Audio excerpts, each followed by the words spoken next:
Intro. So to get us all back up to speed. A little bit more, if you recall, we were talking, the general area a few nights, tapings ago, was how facts would see acts as absolutes and would aspire to the same condition, and yet cannot do so. See below. And how this is reflected, for instance, in one of the classic struggles, as it's called in the secondary factual world, between religion and science, using them in a most lenient, archetypical manner. And even more specifically within that example, of seeing that there are like two whole subsets, species of facts. Still remembering, this is under the general heading of facts would aspire to be acts. They would see them as being absolute and be a condition, not readily available to facts. Then you could see within this, such as, don't get lost, the example of the struggle between science and religion as it being actually a kind of polarized pulling of two species of facts. Those that could become absolute, and those that never can. The former being science and the latter being religion. And that not being a qualitative judgment on our part, that is simply the way it's already set up by them. The participants, the religious people and the scientists, they don't understand it, but they can no more escape from the operational procedures that I just described, that one of them could become absolute, one set of facts, and one could not. They're as locked into that as the Pope is dressing up a certain way as opposed to wearing a clinical jacket and carrying pencils in his pocket like a scientist, and vice versa. Still the intro, but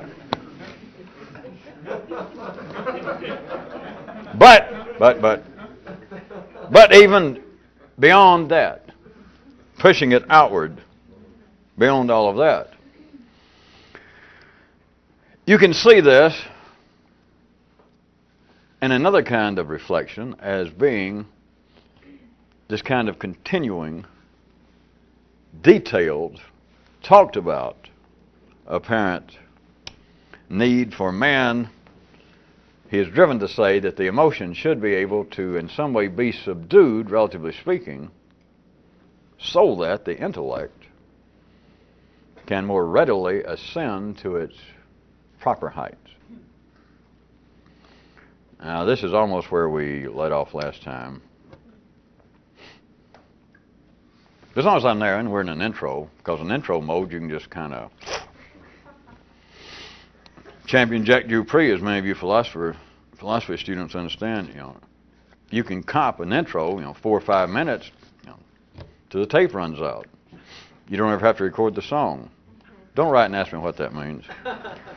But since I did mention, I was going to leave that for a second. But the whole thing of this continuing idea that the emotions, I'm not saying it's right or wrong, of course, but that the emotions in some way should be, relatively speaking, taken to a lower position for the sake of the intellect's continuing ascension to the heights, blah, blah, blah. This is reflected everywhere, not just in the world of philosophy, psychology. It just struck me, we're in the midst of it here in circa 1990 and 91.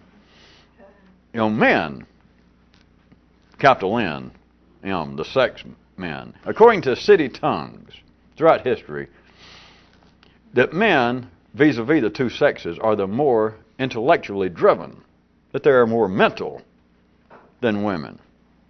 And thus men, heretofore, have always been assumed, and still are in some quarters, it's assumed to be unacceptable for men, for instance, to cry.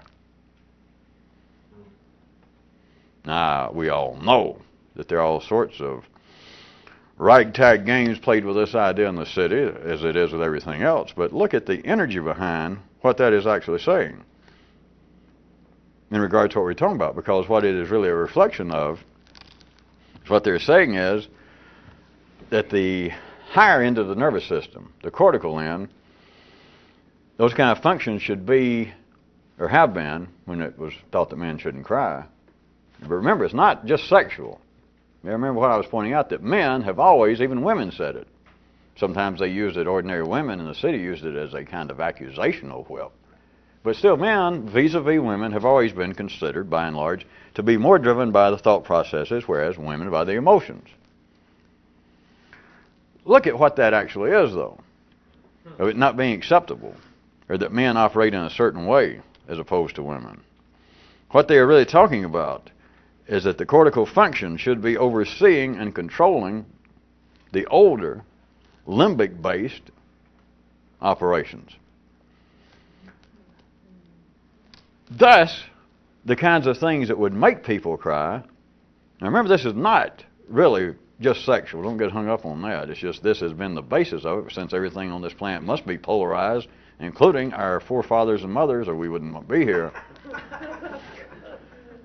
But this description, and don't get hung up here for a minute, because you know by now this is not Sociology 101 or 1001. But the idea that a real man doesn't cry, regardless of however you're wired up to see that, that's what they're actually saying is somebody, if they're correct, let's take their observation that men are just naturally, as a rule, as a group, more driven by the mind than the emotions. All right, then to say a real man doesn't cry is also saying something else that they have never had occasion to put together. It's also saying that a creature, in this case man, with a capital M, the sex man, that a particular creature, if he is going to be driven more by the intellect, then it has got to be in some way overriding some of the older, natural, limbic, kind of emotional responses, such as crying. That's a good thing I just wasted part of the intro, isn't it? I thought some of you would like that. Too subtle there. Too piercing. Well, there's a better one. We can get into gossip, and there's even a better one. Surely you've seen there now. One or two large organizations, I've seen them interviewed, that they go off now. They have men weekends, or some guy now got a book, and the whole thing called, it's like Weekend Meetings of Men, or the Tribes of Men. And I saw part of his interview, and men get together and learn how to be guys. And they were interviewing like this weekend, like $1,000, and you get there, and they were interviewing people coming out of the woods here that had gone out, and just guys got together to, and they were asking, what do you think? People saying, oh, it was a bargain. I wouldn't have missed this for the world. And the interviewer saying, well, how so? And they're saying things like, I haven't cried so good in 20 years. And they even finally they kind of did it in shadows so that people wouldn't be seen, but they even went into some of the things they were doing. And it was guys sitting around, whining and bitching and crying. And they paid this, sucker $1,000 to go, but their claim about how good it felt is that, learn to be a guy is, after all these years, I went there and I hadn't cried so good. It's all the things that I was so estranged from my father. It was either, who was it? It was Champion Jack Dupree, or what's his kid's name? Dylan? About things are changing. Not only acceptable for a man to cry, it's now almost required. Required. When I say de rigueur, when you can just go ahead and say required. And it only costs $1,000, and it only takes a weekend of your time. I mean, all you got to do is have this guy and a whole bunch of guys sitting around. I'm not going to stay here because you people, surely by now, none of you need any additional examples of irony. I mean, you're alive. But here it is now. They're going. Surely I can't remember the name, but the whole point is to learn to be a guy. And the old man that's running this particular one, says how hard it is that women and children and dogs think it's just easy to be a guy. Women are always crying and they're in touch with their emotions, but men have to live up to this kind of standard that they're Sir Lancelot or John Wayne, and boy, that's a hard burden to bear. And so we try to get together and actually, I hate to say it, but I just repeat it, get in touch with ourselves, our emotions. But then what is it that they have to be a man? The lesson is, yes, for a whole weekend I bitched and whined and cried. I just thought you might be interested since what I tried to get you to see when I started this, everybody looked blank. I knew I'd at least get you to have some kind of emotional reaction if I did all that. It is a prime example. I fear that too many of you got hung that there was some kind of sexual message there, and there's no more sexual message than there is the basis that everything on the 3D level is polarized. But that has been a wonderful example, and it's not just men, because many women throughout the ages have said, well, us women would be going places, we'd be doing more in life if we weren't so emotional. I don't want to be a man, but at least we were to have more of an attitude, kind of an objective or hard-nosed attitude, we were to just not be so emotional. We'd be better off. But what is all that saying? Behind that kind of sociological, contemporary psychological, it's just part of the way life works and nothing wrong with it, but behind that is what I was trying to get you to take another glimpse of in the intro. It is actually, is always talking about the electrical conservation and efficient use of energy. Because what it's talking about is the higher up you go, men and women, the race of man, now with a little m, the race of man, the more you are up here working here, the more it is its job, relatively speaking. It's not literally true, of course, because this is three-dimensional descriptions to say this is higher than your emotions. That's not true. What are you going to call it? I can say it's purpler than your emotions, or it's wetter. But in the nervous system, it just so happens that it does run up, that you can even, the general area where it seems to be emotions, are a few millimeters lower down the brainstem than the cerebral cortex.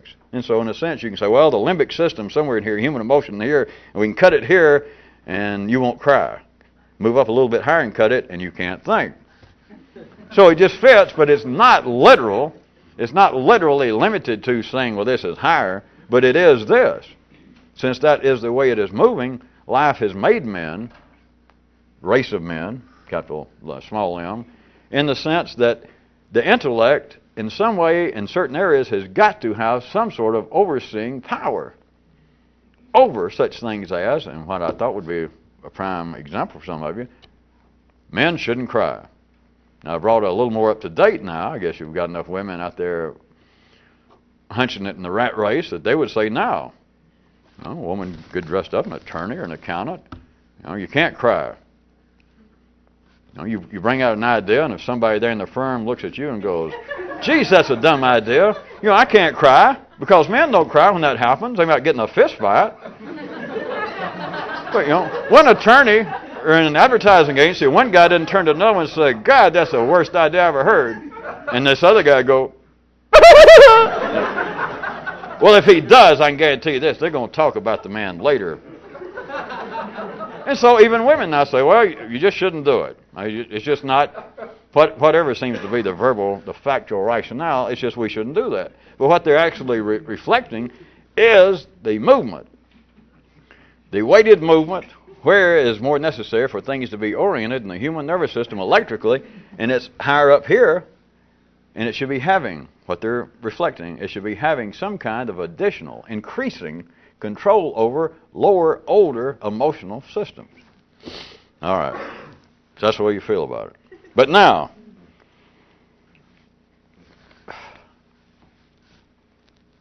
only about half the tape gone, and we're almost through with the intro. I could just quit.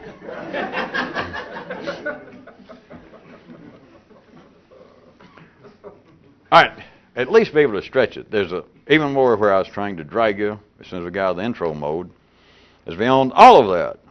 Is don't stop anywhere, because I will make note of it right quick so that you can see where it came from if you've already jumping around there with your own intellect.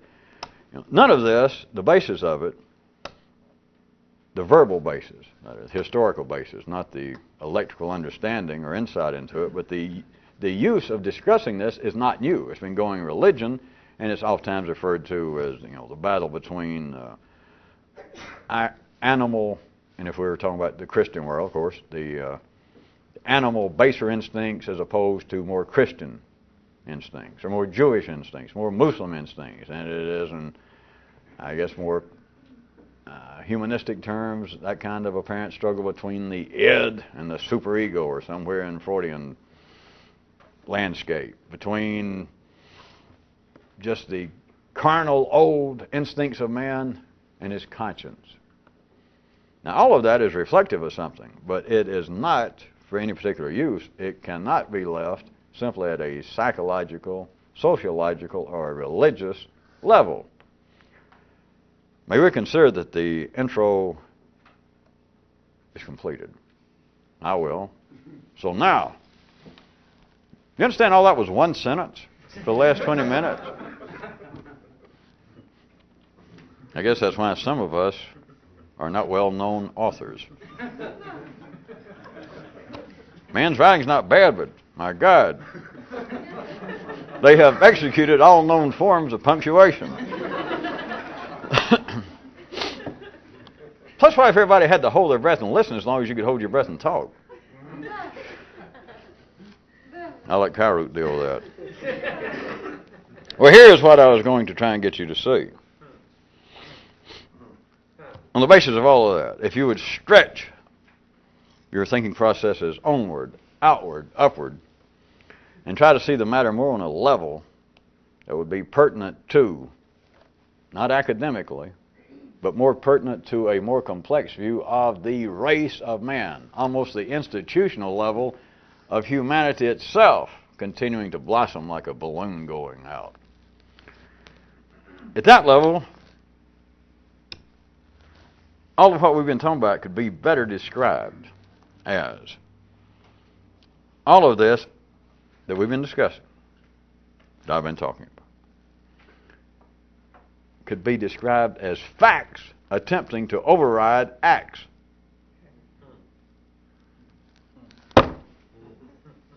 You know, I introed for 20 minutes and even did hand gestures.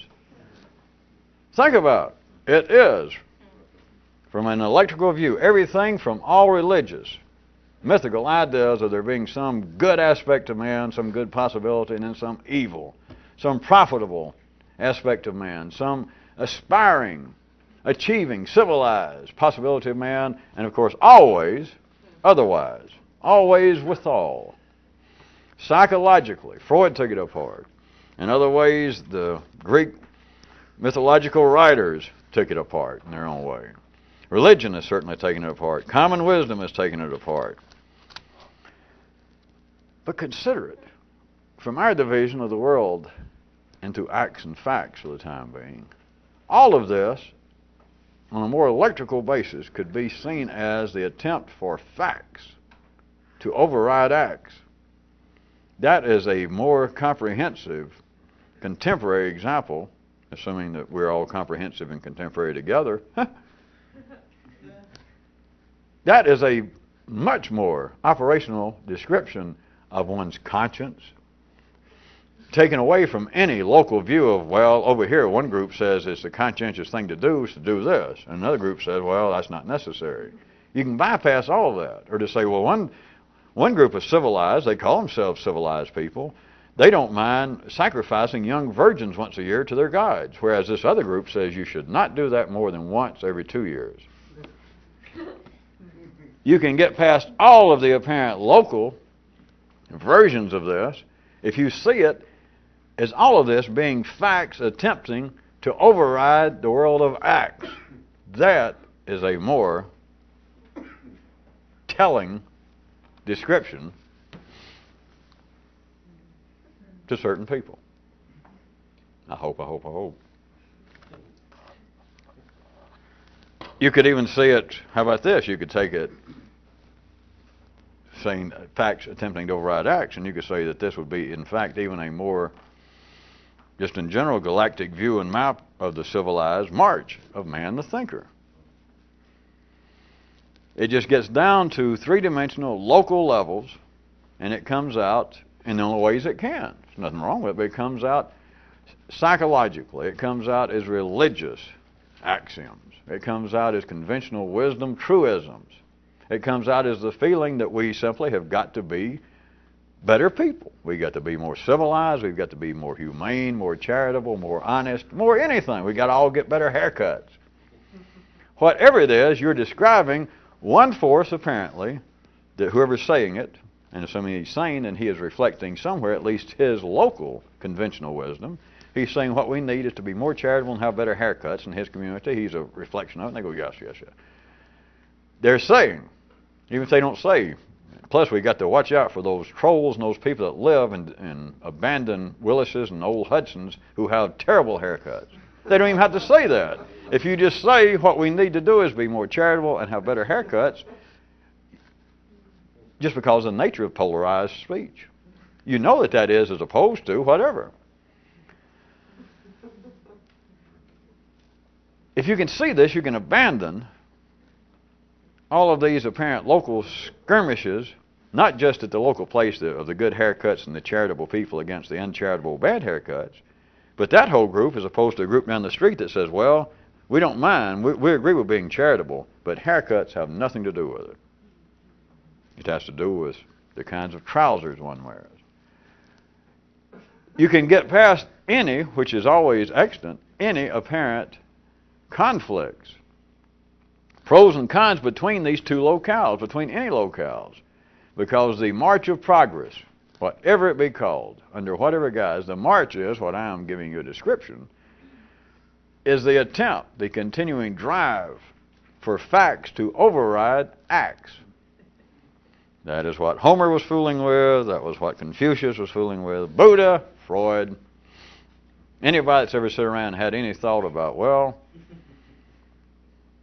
I wish things would get better. We probably should all do better. It's the same thing.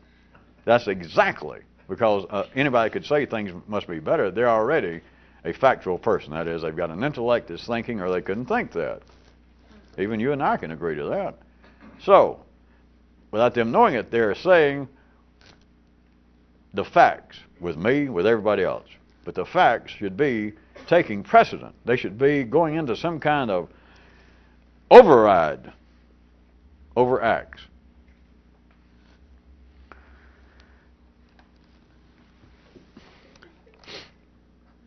Well, let me see if I can't make you see. You already know about them. Prime examples that humanity continues to be faced with. To see all this on the basis I was hinting as being a kind of, what we've been speaking of thus far, is a kind of note on the efficiency of energy transformations. Consider, in the history of life, the history of man, the extraordinarily barbaric nature of man's conflicts over facts as opposed to acts. As opposed to acts, you could see the kinds of, now I know we're having to, as always, arbitrarily do all this and divide it up and etc. You know how to play that. If we were talking about strictly older, although they're still extant, but if we were talking about the heyday, the older day when conflicts, apparent conflicts out there in the out there world, when the conflicts would seem to be on the basis of acts, fighting over territory, fighting over food, fighting over sex, as opposed to those, there is a barbaric, violent quality of men being in conflict, whether it be on mass levels or whether it be individually, when it gets, relatively speaking, more into the area of facts that they're fighting over. And it's not me just making a Nipsey-Dixit observation or statement. There, you can even feel, I think I can describe to some of you, the actual tangible, at least verbally, basis. If you're dealing with, let's talk about out there. Apparently it's two groups of people, and they're actually fighting over what I am now describing as the world of acts. That one group has, it started, let's say for the purpose of food, that they're running out of arable land, and they go over here and they attack this one country and they subdue some of the people and take over part of their land so that they can grow food and eat. Let's just call it, would be a conflict of acts. Had no theory behind it. The king, the invading army had no theory. They were not flying any banners in front saying, we disagree with you people, and God's told us to come over here and straighten you out and plus take some of your land. Just a straightforward, we need some of that land, they come over there and they take it. Now on that basis, if we're looking at conflicts that were act-based as opposed to fact-based,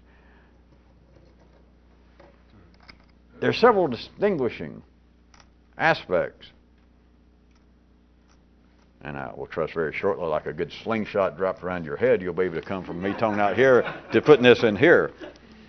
But on the basis of what would seem to be act-oriented conflict, there's several things about it that we can say. That the conflicts throughout history, they're always direct, they're always unambiguous, they're very often, just almost by exception, short-lived. I mean, you just come in and do it, and it's and plus and are here, but they're not only direct, plain, unambiguous, short-lived, but they always have, without any doubt, an identifiable resolution. Such as, my made-up party, that this nation that runs over here and takes part of their land. I mean, they just run in and they do it. That's the way the more this is act-based, it's not going to be any protracted hostilities. They just go in and they do it. It's very direct. There's no doubt you don't stand around wondering, have they recruited these people? Have they changed their thinking? They weren't trying to change their thinking. They were taking their land. They're of a different religion. Have they done anything about proselytizing their religion to make the conquered people a little more agreeable? The more it's a matter of act, they don't give a damn. Just come in and they took the land. It is very direct. There's no question about what's going on, and it's always, once you say it, it's short. They either do it or they don't. Then, where I said and plus and are, that could be the end of it for the time being. It's according to how long it was newsworthy or how long you, speaking of you generically, were interested in it. But it will have some identifiable resolution. Maybe the conquered people that lost their land, maybe they turn around to some of their neighbors and say, help us. And their neighbors say, hey, we got our own problems. And it disappears from the news. Or, let us say that all their neighbors gather around and say, you can't do that, and they drive them out. That is, they drive them away so that things go back to the position in which they were. It is an identifiable resolution. But now, what I'm hearing to you about the barbaric quality, not only out there of a violent, passionate kind of conflict, because it's here also, is when it is more in the world of facts. And as opposed to the kinds of things I was pointing out, would you consider, in a conflict based more on facts,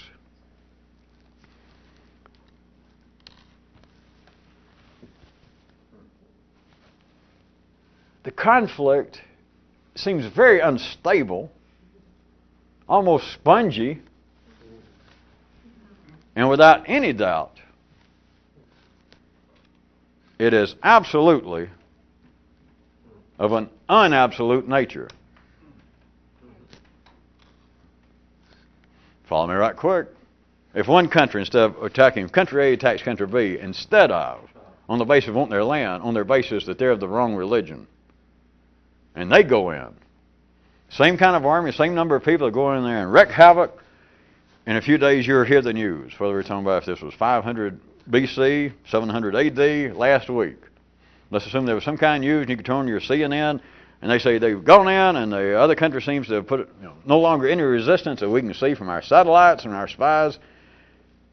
But then, if the basis of it was factual, that they were trying to change their religious attitude, their political attitude, their philosophy, their economic attitude, as opposed to actual, that is, just the land, it would not be as plain and direct. How would you know? If they went in and the purpose, now just for first blush, if you were simply looking on the basis of actual no facts, you could say, well, I don't know. I'm up here hovering around the earth, and I am myself a satellite, and I look and I see country A is now over there occupying country B, and I don't know what the purpose was. Yeah, but that wouldn't be a factual, intellectual person. So you can't go with that. You would know, or else you wouldn't be aware of it. You would know what the purpose was. The purpose was, let's say in this case, factual. They're trying to change their religious or their economic persuasions. You can see them occupying land if the purpose was, hey, this land used to be ours and we want it back, and they go in and they take it. Plain, direct, unambiguous, you can see it. If you ask them, is all you wanted was that land? You got it, Charlie. You say, well, by God, you succeeded for the time being. But you look down, it seems like on the surface, tangibly, the same situation, and you go to country A and you say, did you come over here to get these people to change their religious attitudes, their philosophical attitudes? And they say, that's right. You say, how you doing? Now, maybe their minister of propaganda could say, swimmingly well. We're wiping up, we're just mopping up the last few remnants of people who won't change their mind. How the hell do you know? Of course, I'm being silly because how would he know? But he would try to say something. Now, you can say if it's on the basis of Acts that they're going over and they're going to occupy everything from that river to this cliff, they did it. But if you're going to say, all right, everybody in this area, you're going to have to change your damn mind. How do you know? There is absolutely no absolutism about it. It is not plain. It cannot be certain. It certainly has no clear resolution. Now, don't confuse the two, because on the basis of Acts, which they cannot actually be separated. But if it's just on the basis of Acts, country A can still be there occupying country B. They could have closed up, if it was a religious thing, let's say. They could close up their churches so that you can physically see, all right. But how do you know? Because no one can. That is what I wanted you to see, because right quick, we've got to get out here in your own brain if you hadn't already done it. Life uses that in a very efficient way, because there is a kind of, I can be a little dramatic, but surely some of you already hear it. There is a kind of very gracious, pungent rancor that goes on when people are in conflict over facts that's simply not there with Acts. Now, the Acts can be as bloodthirsty. I mean, if it's a war, it's a war. And the country may go in, all they want is the land, and they go in and they kill everybody in sight. They won't get out of the way. And you can say, well, that's horrible. That's horrible. But that is still not the same thing that goes on. Even history crudely notices it. To wit, what little is made of it, such as in the Western world, the grand and glorious thing known as the Inquisition. One of the great things that the Spaniards gave to us besides beautiful shirts and music. The Grand Inquisition. There's something about that what little people read, that you can hear about Attila coming in and just everybody inside, he said, get out of the way, we're taking over. And if you got out of the way, he wouldn't even fool with you. He wouldn't necessarily chase you down if you said, all right, we're going, take our neighborhood. But if you got in the way, he simply killed you. Well, no great comment. He didn't key and go, boy, I hope that taught you a lesson. It was just, But when it gets into the area of facts, it becomes something else. There is a passion, there is a violence to it that just at a very crude level, nobody makes much out of it, but I assume you heard it's there in the history books. But it's no continuing awareness of people, well, today between the Protestants and the Catholics in Ireland. In a sense, that is, you can say, well, in a sense, surely you hear me, because we're not interested in the politics or the religion of it, but there is a kind of, I guess this sounds understated, but we're referring to the British anyway, there's a kind of unseemliness to the way in which they kill each other. Civilized people in downtown London, outside some of the nicer theaters and shops, and them putting bombs on each other when you think, this is the British. How can they do that? And it's over what? Facts. And then you hear, well, they're fighting over the damn territory somewhere in Africa or in Tibet or in Mongolia or even Beirut. I know it gets confused, but when it just actual bloodshed, you can say, well, I don't like to see that. But it strikes people, just ordinary people. It strikes them when it gets into an area that is more factual than it is actual based. It strikes them as being, oh, that's very unseemly. But what I'm telling you is, it is a form of efficiency. Because life can churn up energy, people will get more passionate, they will kill each other with a great deal more of passion is simply a form of energy, of course. That there is a kind of very active and very efficient use of energy when people begin to wreak mayhem on one another on the basis of ideas, of facts. It is a different ball game. It is an extended version of energy transfer in the secondary world. It is, how about runner's wisdom? What they use out the track. It's almost that life, when it needs like a quick fix, like sugar, like a candy bar, it might go for axe. But when it's in a marathon, it needs an extended way to pull up on energy and keep it going, then facts become like a form of fat. It's something that you can draw on for a long period of time. See, if it's just a fight, if it's just a quick run, if it's just a little, a 2K down the road, that's country A attacking country B, that we want this land over here. They go in and they either do it or they don't. And a candy bar, Snickers will get you that far. But what does it take for a damn conflict to go on and on and on and on? Beirut, Northern Ireland. No, it's not over fighting over some property. No, not fighting over food. Oh, no. If you're going to run a marathon, if life's going to get energy at a certain place on this planet to be a prolonged affair, and it can draw upon reserves of good old fat/facts, it has to get into an area where the conflict is factual based as opposed to actual based. It is an extremely efficient way. It can run. How can you tell when the end of it's going to come? How can anybody even come up? I don't know anybody even tries. Not that this is important, but if you want to see right quick, that like the continuing conflicts have been going on now in Lebanon for what? 15 or 20 years, and Northern Ireland for twice that long. People, you ask somebody, they ask the Prime Minister, I don't even think they do it anymore. They can ask the Prime Minister, what do you think will be the final outcome of the conflict in Northern Ireland? And they go, damn, I got no idea whatsoever.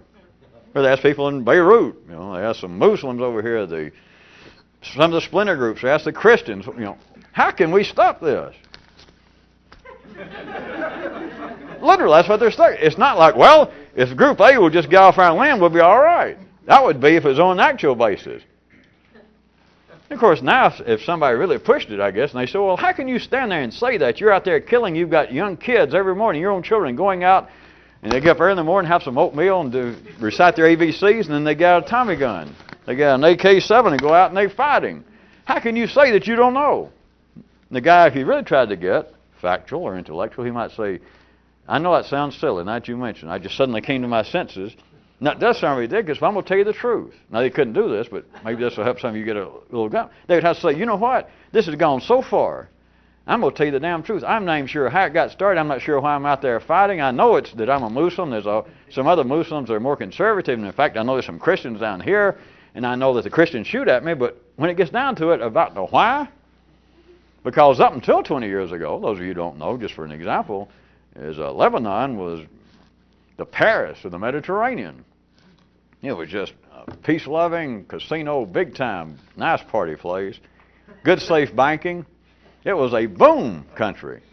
And so you say, well, what in the world happened just in that short period of time? Some of them, they couldn't do it. But you hear what I was trying to get you to see. They could, if they were momentarily stunned into an anomalous state of some kind of insight, would go, I don't even know. I just know they shoot at me and I shoot at them. On that basis, do you understand? How could, if anybody could see that, how can they stop it if they don't know what started? Well, you can look at it, if you want to, as a kind of even additional seditious law for the night. You can say that conflicts over uncertain goals produce an optimum of energy transference. I guess I could have made it sound more like a real law of physics, which of course it is a real law of physics, it's just a super law. But it would be that conflicts over uncertain goals produce maximum heat and optimum energy transference. Think about it. Because it becomes impossible to establish what would be an identifiable conclusion or resolution. Is what I was trying to get you to read a little between my fictitious guy that came to his senses inexplicably there in downtown Beirut or in Northern Ireland and say, how could we stop this? The guy go, I don't know. And then you say, how can you say you don't know? You're out there actively fighting. You're one of the ringleaders of your faction, and him go, you're right. But now that you ask me that, right now, if I decide I wanted to stop, I got no idea how to stop it. I got no idea what to say to the other sides. Why? Because vis-a-vis, or as opposed to a factual basis, well, all right, they invaded our land and took this. They didn't do that. They tried to invade each other's factual space. It was life running energies together. They cannot resolve the problem because they don't know what the problem is. That produces a maximum of heat and energy transfer to be fighting over I don't know what. Because that's what it amounts to, as opposed to, well, we're fighting over that. Or we want Helen back. You know, if you want to go back to Trojan and sexual times, simpler times. Now they'll be fighting over kerosene fields and, you know, a place to grow some new corn. But if the goal, if the basis of the conflict is uncertain, unstable, is not an absolute. You remember where all this started now, was that facts would see acts as absolute. And then I tried to get you to see that in one sense you can see the movement of man, little m, as being facts attempting to override, continually increasing their attempt to override acts. And it all fits, though, because part of this is that facts and them moving to try and expand their horizons, to expand their sphere of influence, they are much greater carriers, proponents, executioners of energy efficiency, because they will get conflicts going, which is simply energy exchanges, on the basis that the participants, to wit, humans, don't know what the hell's going on. Whereas, as opposed to acts, they at least think they know what the hell's going on.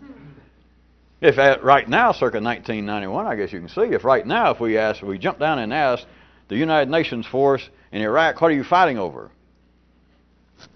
Or the Kuwaitis, they would say, we're fighting over the whole damn country of Kuwait to get them out of there.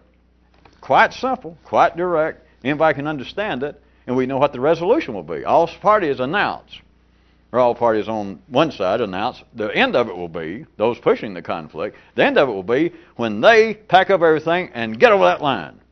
That's all they got to do, and that's the end of it. That'd be the end of it, though. Be like eating a candy bar. And like, well, I do feel a little bit better. But think about when you're dealing with Northern Ireland, when you're dealing with a place, Beirut, and you say, how will you know if the conflict's over? The truth is, if they could hear it, they'd go, God, that's the dirtiest question I ever heard. I got no idea. You don't see the efficiency? We're out of time, but how about this? How about men long before Mr. Rodin? Is men thinking, men pondering, weighing the possibilities of life. Different theories, different religions, different thoughts. Yes, I like her. No, I don't. Were they laughing at me when I pronounced it Fox Pass? It looked like Fox Pass. Did my mother really love me? Was I as estranged from my father? How come I don't cry more? Should a man cry? The more it gets down to a non-factual area here, the more passionate. It may not show out there necessarily. It's not that you attack somebody, but the more violent becomes the movement of energy. And oftentimes in the civilized world, it passes for being more intellectual.